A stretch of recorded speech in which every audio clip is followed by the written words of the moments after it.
Do you remember the old forgotten deathmatch game mode? Or do you also remember the contract update we got for all of our loadouts? Let's go on to some more examples of things that were removed. Number 16. As teased, number 5, we have Capture Point and Team Deathmatch. These game modes were basically known for pretty hated on, and that was mainly because they didn't people didn't like, or specific players or whatever they are, didn't necessarily like too much of the fact that survivors get to respawn with, no armor or anything like that, but they literally get to respawn with infected, and they either have to reach a certain goal by either completing a certain objective, going a specific location, or eliminating infected.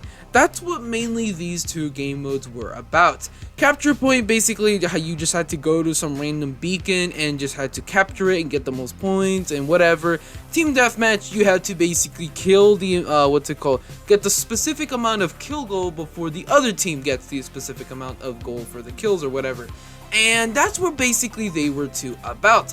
Just two game modes that basically allowed survivors to basically respawn after death and basically continue on the game.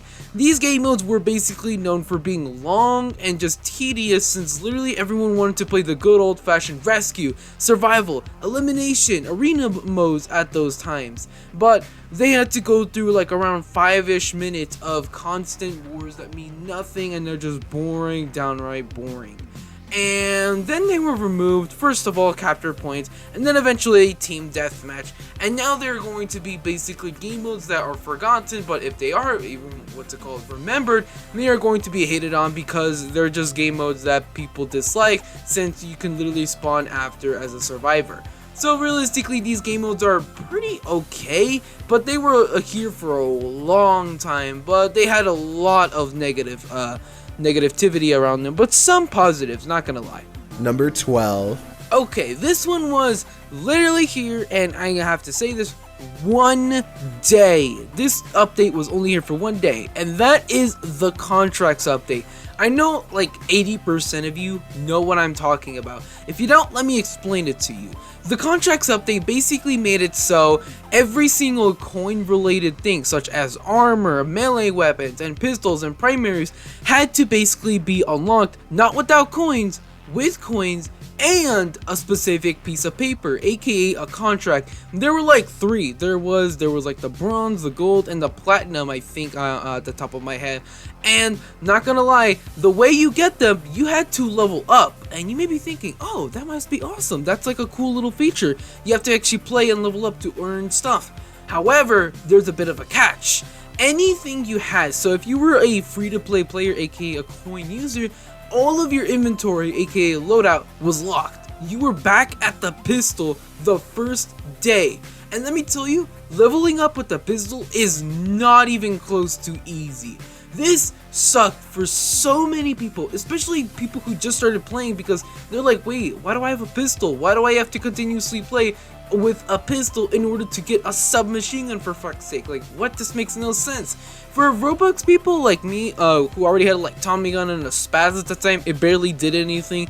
But especially with people who loved the speed armor, and let me tell you, the speed armor was broken at that time, it was such a pain in the ass, basically, because literally everything was locked as coins. And you may be thinking, were contracts easy to get? Well, I hadn't gotten a platinum contract in the 10 levels I got in. Also, getting XP was super hard, and the highest level I got was like 11 in like one day, so I guess that's a record for world or anything. But this update was so bad, it got removed after 24 hours. Number 7. Here are some maps that were here for a long time. We have the Farm, Ice, and Subway. And if you don't know what I'm talking about, the Ice map, I'm talking about like the huge mountain one. I fucking forget what it's called every single time. I think it's like Frozen Peak or some shit like that. I don't even know. But realistically, these 3 maps were in the game for a long time, and I really hope that like the Subway and Farm map come back.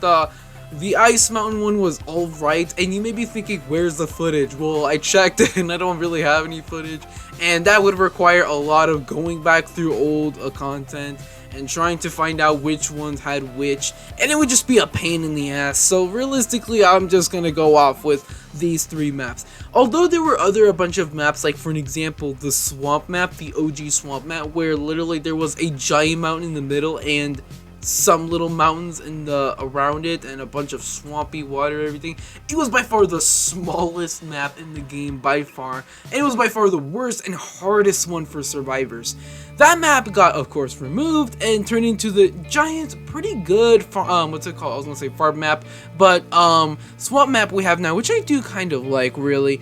But realistically, these 3 maps, the farm one, the giant mountain ice one, or frozen, whatever it's called, and the subway one have been permanently removed, and hopefully we do see them in the future, maybe even remastered. Like for the subway, you can add a little bit more like systems down there, a little bit more staircases, a little bit more other tunnels or like rooms, and then farm just like a bunch of other buildings or whatever, a little bit bigger. And ice map, God knows what they can do for that one. But realistically, these just basically got removed, and we don't know when they're coming back, but these were pretty good maps, not gonna lie, especially the farm one. Number 4. Okay, here's another one that will cause some drama. It is, for whatever reason, they decided to remove survival. Now, if you guys don't know, well, I'm pretty sure 100% of you guys know about this, but for whatever reason, rescue has been renamed to survival, and survival, the actual game mode survival, was removed.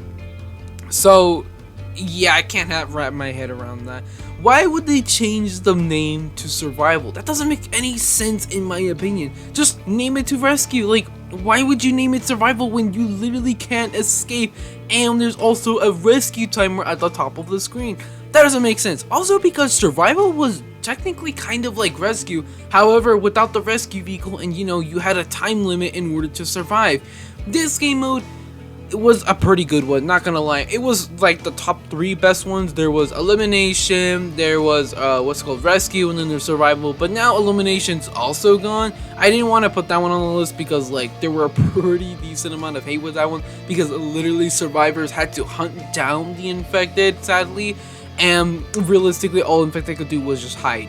But survival was a game mode that was basically like rescue without the rescue vehicle or whatever.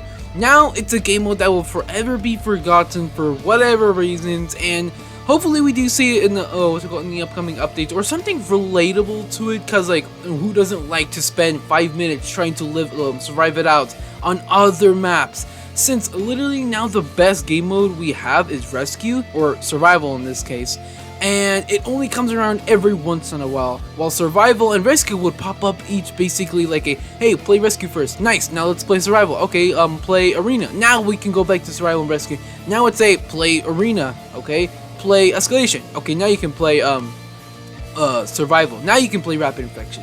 Now it just became a lot harder to play the good maps or game modes, really. Number 1. Check this out. Time for everything to go to shit. We have the basic premise of coins. You know those coins that you would get from killing infected? It's pretty hard to ignore the message at the top of the screen. You know how you have a huge pocket stack right there in the middle of your room, where it's just rising and rising with 200 to 500 to a million gold coins, and you may be thinking, holy shit, I am wealthy as fuck, I can buy anything. Well, back then you could purchase any infected and basically play as any infected at any time.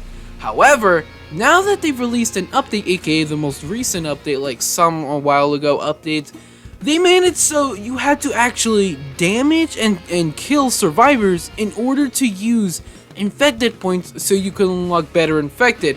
However, coins, well, you can't use them for anything now. So they become even more pointless and useless than they were already before. Now that you've basically got 100,000, they're basically useless. I don't know what it's going to be used, or even if it is going to be used for anything in the future, but it just went from, oh nice, I got 100 coins, I can probably try to save up for like this weapon, to, oh, I now have a pretty good weapon, a decent amount of coins, aka 20k, I don't have to worry about coins anymore. Like, I'm rich already. Like, what's the point of them anymore? Like, realistically, especially when you have Robux, like, I don't know, like a spaz or something, then they just become even more pointless. I guess they're just something you can brag about, like, hey, I got 8 million, and I don't know, I've just been playing a long time. That's like kind of like respect there. But aside from that, coins have just become wonder what they could be another time. Thank you guys so much for watching, and yeah, I'll see you guys over 42 and have a great game. Say goodbye.